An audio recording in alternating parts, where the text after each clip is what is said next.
In today's video, I'm going to teach you how to bulk import YouTube ETH videos into NotebookLM. By the end, you'll have a fast, repeatable way to pull a whole set of YouTube results into a single NotebookLM workspace, so you can analyze, summarize, and compare them in one place. First, open NotebookLM in your browser.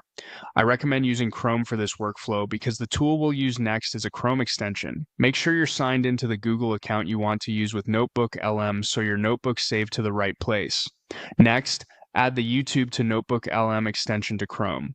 The quickest way is to open a new tab, search for YouTube to NotebookLM extension, and open the official Chrome Web Store listing. Click Add to Chrome, then Confirm. Give it a moment to install and allow any permissions it asks for so it can read YouTube's P2 pages. If Add to Chrome is grayed out, update Chrome and try again.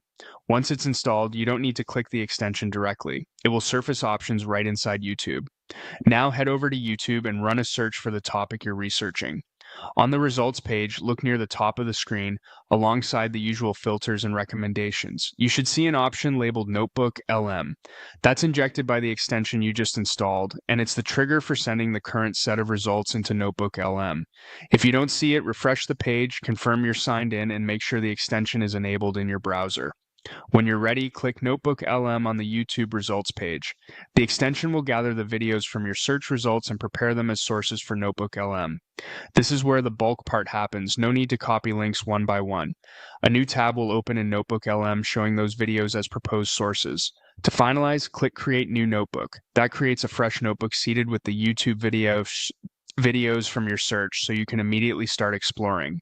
Give the notebook a clear title that matches your topic and take a quick look at the sources list to make sure it reflects what you want. You can remove any outliers you don't need and keep the rest. That's the whole workflow. Open Notebook LM, add the YouTube to Notebook LM extension, search on YouTube, click the Notebook LM option on the results page, and then create your new notebook. With that set up, you can start asking questions, generating summaries, and pulling insights from all those videos in one place.